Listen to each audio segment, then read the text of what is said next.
Welcome back, guys, to ProScrims. I'm sitting here with Mr. X, who's over in the fantastic MLG studios, and Twiz, who is on Skype with us. And we are on Freight Search and Destroy.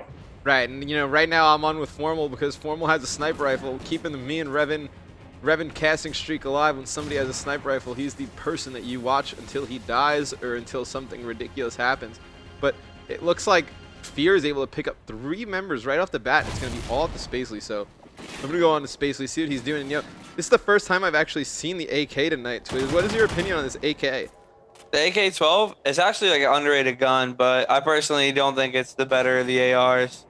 No, I agree. I don't think it's the better of the ARs, but it's definitely serviceable. And you see right there, I believe that was Moho able to take Spacely out to end the round. And Dom, I mean, you played a ton of Ghosts. You're pubbing it up. You're doing some stuff. What do you think about that AK-12? The AK is okay. I agree with you guys that it's probably not the best AR. Personally, I'm more of a sub player, so I'm all about that Vepr and that MTAR right now. But but for the AR players, AK isn't bad. We've seen players try and switch it up, maybe even try out like a Honey Badger and that kind of thing. We're actually going to see, I was just on board with Dito here, and Dito actually closed one of the doors. So nice use of those dynamic map elements. But yep.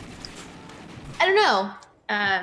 Ron, if you want to switch over to Dito, actually, because Dito just pulled out a sniper rifle. Yeah, I'm on with Dito, and he's just murking people at sniper rifle. And that's just that's what I like to is see this sniper rifle. I feel like you get less hit markers. Like I was talking before, this is the USR, and you see a lot of people using the L115. That first shot doesn't hit. 1 for 2. That's 50%. That's a pretty good percentage right there for Dito. And they were able to move on, take 2-0 lead right here in Search and Destroy. And this is going to be a make or break round for SoaR. I believe this is the round that they really need to get back in the game. If you go down 3-0, it's extremely difficult to come back from that, Dom. Agreed. And at this point, Ex-SoaR need to start playing it 1 round at a time. We talked about this during the 2K on Sunday. S&D, you have to play it 1 round at a time, treat each round as if it's a new game. And at this point, I mean, Twiz, based on the first 2 rounds, is there anything that you're seeing that the Ex-SoaR squad can do to start coming back into this? I just think they're getting like an unfortunate events that's happening to them where the team just keeps getting picked first. I think they just need to stay up and take the round slower, and they'll be fine. Yeah, and I mean, you see Methods picking up that first blood right there. And I think one of the reasons that you're seeing this first blood a lot from FeaR is you're seeing their snipers really come out. But SoaR, it's able to get in a 3-on-1 situation. And it's only Formal alive for Team FeaR. And now he's not alive anymore. Oh. There you go. Ex-SoaR pick up their first round. Yeah, right there, that was much well played. And I think, like Twiz was saying, it all comes down to that first blood. You're seeing as, even you saw in Black Ops 2, as the game evolved, that Search and Destroy became a game of picks. And when you get that first blood, you're pretty much untouchable if you play it right. And you really just need to play as a team. Sorry, I was just flipping through players here just to see what our scoreboard is looking like early on. Spacely 4-2 right now early in this S&D, so nice to see from him. Liar dropping the donut early on, so like you said, Twiz, Liar is probably that player that needs to start keeping his head up and trying not to get picked off. Yeah, and I mean, we got on there a little late, but Formal with a great line of sight right here through that little thing. I'm going to start using that at home. And he was able to kill Spacely, who was up top with the bomb in that white building for SoaR. So, I mean, you never want your bomb carrier to get killed pretty much in your spawn on top of the building. You see Methods picks up the bomb in the same spot. If you're SoaR right now, Liar, Twiz, what is your move? For who? I'm sorry, I missed that. If you're SoaR right now, what's your move? Well, pretty much it's down to Methods, pretty much. And he's left in a 1-on-2 situation against Dito and Complex. It was a 1-on-4. He just took out 2. That was actually pretty beast. I mean, he's going to go for this quick plant. There's a guy up in 3-story, and he's going to take him out. So you don't even have a chance to react to his... You would have died because you didn't make a decision. And Dito able to pick up this final kill. And it's so difficult to get that bomb down at A because it's so easy to hear sitting inside those 3-story buildings. Sorry, I'm just flipping through again here to see what else is going on. I like to pull up the scoreboard every once in a while, guys. I get distracted rather easily. You guys just like to just sit there, just hang out. It's okay. Yeah, just hang out. We're just watching some ProScrims. Yeah. You know what? COD is fun. It's not meant to be super serious. And I mean, yeah, and I know I'm on board with Moho right now, actually, and he's still got this MTAR with that red dot sight. Definitely interested to know why he rocks that. I mean, it is difficult to see people. That's one of the things that, I mean, I've been playing video games for a very long time, and I mean, I never had a problem actually seeing players on the other team. Do either of you guys have a problem with like the line of sights in this game, or just not being able to really get a good view of players from at a distance? For me, I find it's more the colors than anything else. So, like, I've actually had to adjust my monitor settings because I find that a lot of the colors are very close in terms of the shading, Right. more so than Black Ops 2. Yeah, absolutely. And you know, Twiz, what's your opinion on the ghillie suit? We see Formal rocking it right now. You think the ghillie suit should stay? Think it should go? Are you rocking a ghillie suit at home?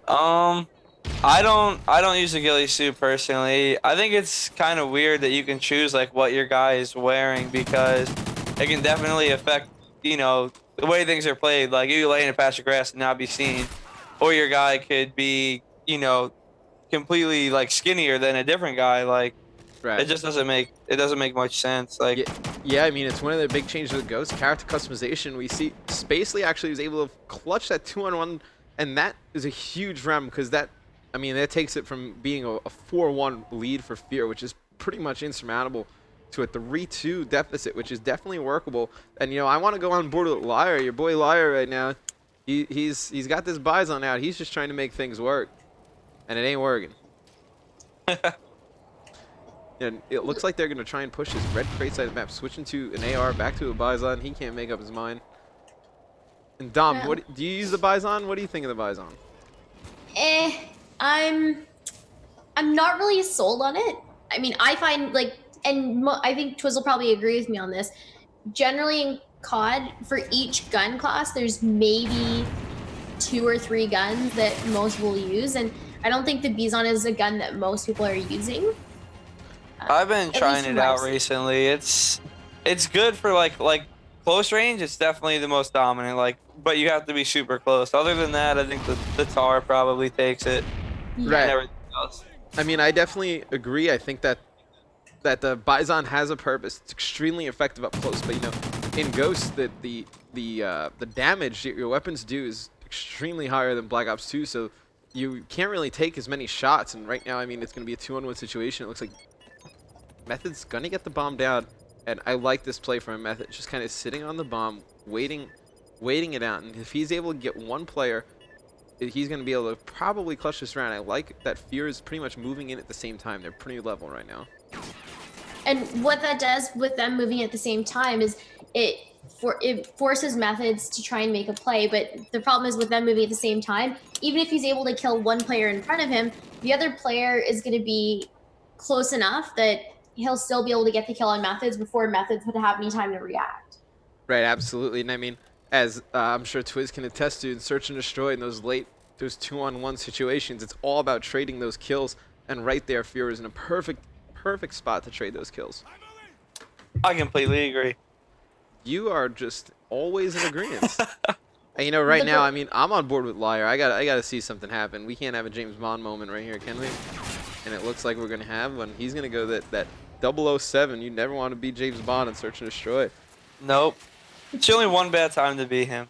Right, that's the only bad thing you can legitimately say is like you don't want to be 0-7.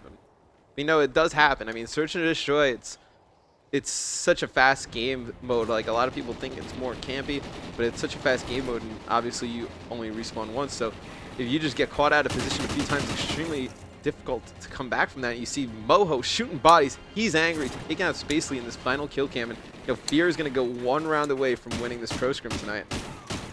Spacely very quickly got caught in a 1v4 situation there, and he tried to get shots off through that